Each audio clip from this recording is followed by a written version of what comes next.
el doctor Jefferson Moreno, abogado penalista. Doctor Moreno, ¿cómo está? Como siempre, muy buenas noches. Y a ver, empecemos con lo más reciente, lo que ha anunciado ya la fiscal de la Nación, Patricia Benavides, en la cuenta de Twitter. Han decidido abrir una investigación preliminar contra el presidente del Consejo de Ministros, Alberto Otárola, también contra el ministro de Trabajo y Promoción del Empleo, Alfonso Adriancén, y contra, a ver, la supuesta beneficiada del puesto, su excuñada. Ahí está justamente en la cuenta de Twitter la respuesta del premier Otárola. Es lo siguiente, para contextualizar nada más. En relación a denuncia, aclaro de manera contundente que no he intervenido en esta designación. Hace varios años que no tengo contacto con la doctora Carola Rodríguez, que por lo demás es una profesional destacada. Prestaré toda mi colaboración para que el asunto se aclare. Y es la respuesta que da adjuntando, ¿no?, el tuit del Ministerio Público, donde se dice que se le ha abierto la investigación, como decíamos. ¿Por qué?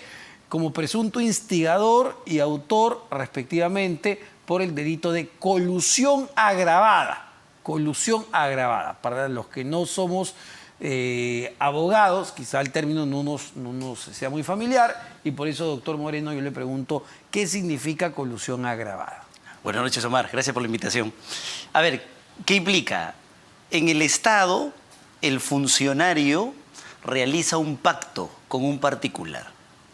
Y si solo realizas un pacto, tienes una colusión. Y ahí tienes una colusión para beneficiar, obviamente, a esta persona, ¿no? Coludirme, ponerme de acuerdo. Están de acuerdo los dos. El funcionario, que debe velar por los intereses del Estado, vela en este caso por los intereses de ese particular y se pone de acuerdo con él. Ajá. Pero ¿qué pasa? Cuando a través de ese pacto defraudas patrimonialmente al Estado, estás frente a una colusión agravada. Cuando necesitas plata, cuando te aprovechas. Ahí cambia el margen de pena, que es lo más importante. En un inicio, en una colusión simple de 3 a 6 años de pena privativa de libertad, y en la colusión agravada de 6 a 15 años de pena privativa de libertad. O sea, la diferencia es fundamental, porque estás agarrando plata del Estado, estás perjudicando las arcas del Estado. Entonces ahí la cosa cambia. Y en este caso, a ver, porque ya me queda claro que es la colusión agravada, la foto es la siguiente, que lo sacó además el semanario Hildebrand en sus 13 el día viernes, un interesante reportaje en torno al premier Otárola, quién es y sus relaciones. Pero bueno, en ese reportaje se cuenta que una de sus excuñadas, ¿no?, la hermana de la madre de uno de sus hijos, estaba ya designada con un puesto de 15.500 soles en el Ministerio de Trabajo y Promoción del Empleo. De acuerdo.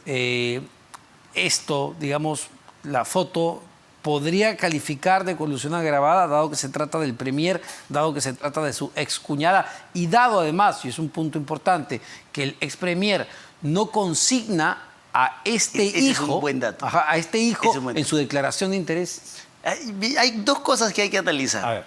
Fuéramos abogados, fiscales, ciudadanos. Primero, la contratación misma. Hay que revisar, y es lo que ha dicho, entiendo, el ministro, si es que la persona contratada cumple o no con los requisitos exigidos por la ley. Experiencia, profesión, determinados requisitos en términos generales, porque además el cargo de asesor de uso es un cargo de mucha confianza. Entonces, pero hay requisitos generales que hay que cumplir. Parece que cumple, ¿no? La señora tiene 8 años de Es el primer tema. Y es por eso que Fiscalía lo primero que hace es llamar a quienes visan la decisión. Secretaría General, Recursos Humanos y Asesoría Legal. Entonces, esas 3 áreas dicen, contrátenla. Ese es el primer punto que hay que analizar. El segundo punto que hay que analizar, porque ojo, pueden existir problemas. Una cosa es, oye, sí, es regular, etcétera, pero cuando profundizas un poquito en el tema pueden haber problemas. El segundo punto a analizar es que, por más que cumplan los requisitos, alguien tocó la puerta para decir, contrátala, ¿sí? Alguien tocó la puerta para decirte, hablarte al oído y decirte, hay que contratar a esa persona. Esa es la segunda parte, es donde ingresa el premier. Y ahí lo que tendríamos que analizar es si él tuvo o no alguna injerencia, tuvo o no alguna forma de instar al ministro a que contrate a esta persona. Porque ese es el instigador. El instigador te habla al oído y te dice, contrátalo. Te determina a hacer algo. Entonces, esa es la segunda parte. Y ahí entra el segundo dato que acabas de dar.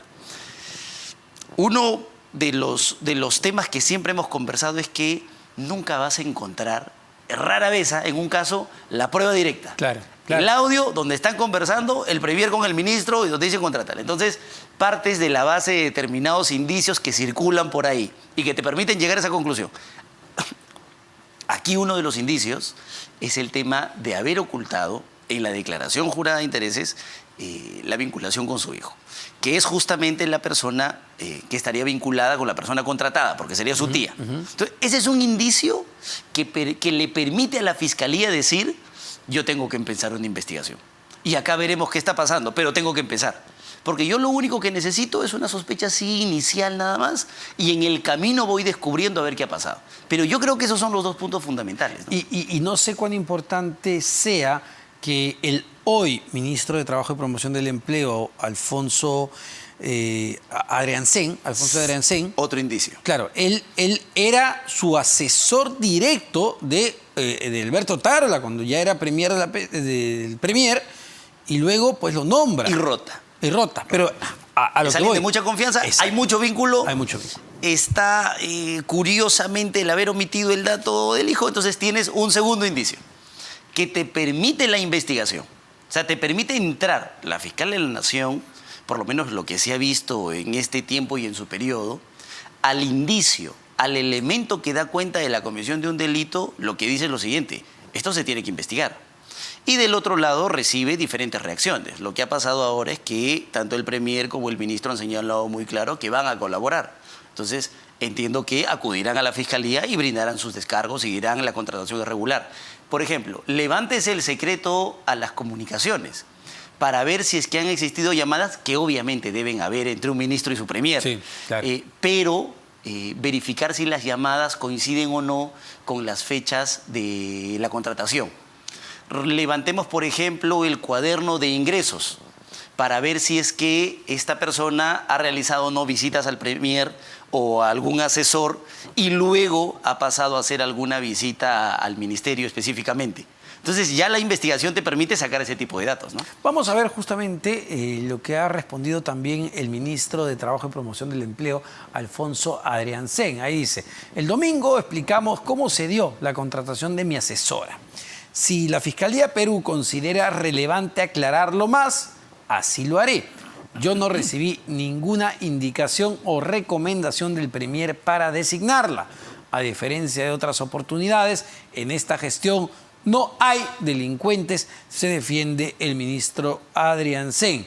Claro, pero a ver, claro, es su palabra y como usted dice, no vamos a encontrar pues el arma. Totalmente. Es muy difícil en el Perú que tú encuentres un caso donde tienes la prueba directa.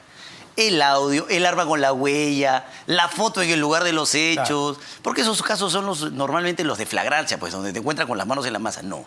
Los delitos contra la administración pública en el Perú, en su gran mayoría, por no decir el 99% de casos, se han trabajado con prueba indiciaria, ¿no? Una irregularidad en la contratación, un ingreso no registrado, un testigo protegido, un colaborador eficaz, y a partir de ahí empiezas a armar tus indicios. Normalmente todos los casos... Entonces no estamos hablando de algo menor, ¿ah? Ah, no, totalmente. Es decir, si la Fiscalía continúa con su trabajo, estamos hablando de una pena máxima de 15 años para estos funcionarios. Porque es colusión agravada porque se ha perjudicado al Estado. Son 15.500 soles que tú le estás quitando a las arcas del Estado en una contratación que Fiscalía puede sostener es indebida, ¿no? ¿Y qué es lo que correspondería, dada la investigación, dado que se ha abierto la investigación, que esta asesora, su excuñada, salga del puesto o ella puede continuar sin problemas?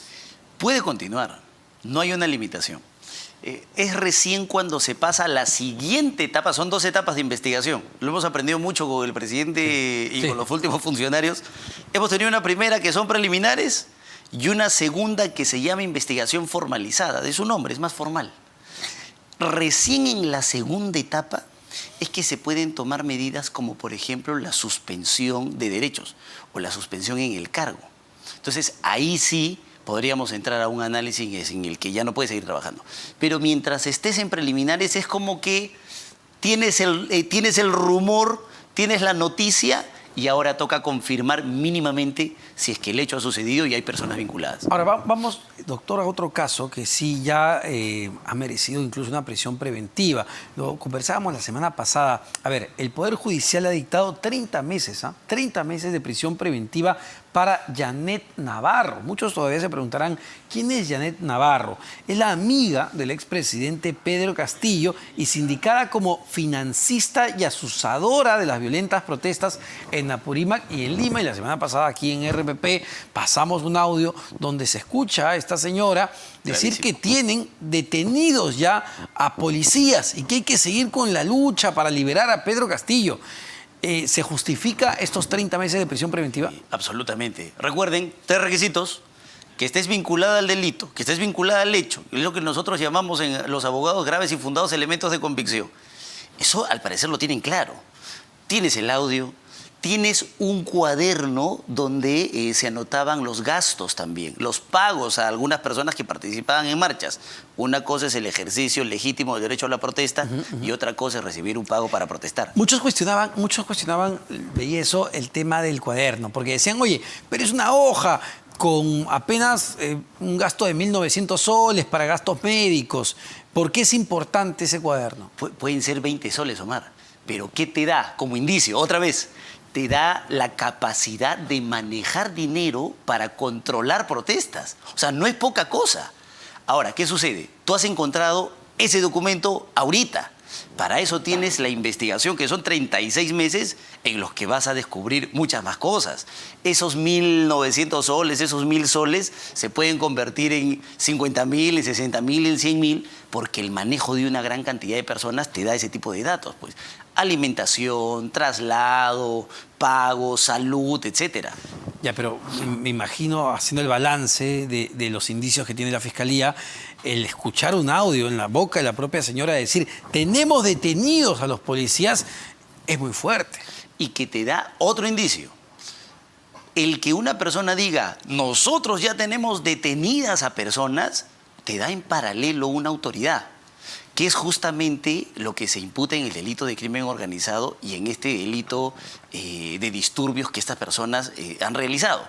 Porque ellos consideran que realizando la protesta pueden ejecutar lesiones, daños a la propiedad y además secuestro de personas. Entonces eso es gravísimo en cuanto a elementos. Súmale el último presupuesto, que es el del peligro procesal, y tienes una prisión preventiva de ejemplo para cualquier clase universitaria, ¿no? Bueno, ahí está entonces, ahí está, la amiga del expresidente Pedro Castillo. Muchísimas gracias, doctor Jefferson Moreno, abogado penalista sobre estos temas.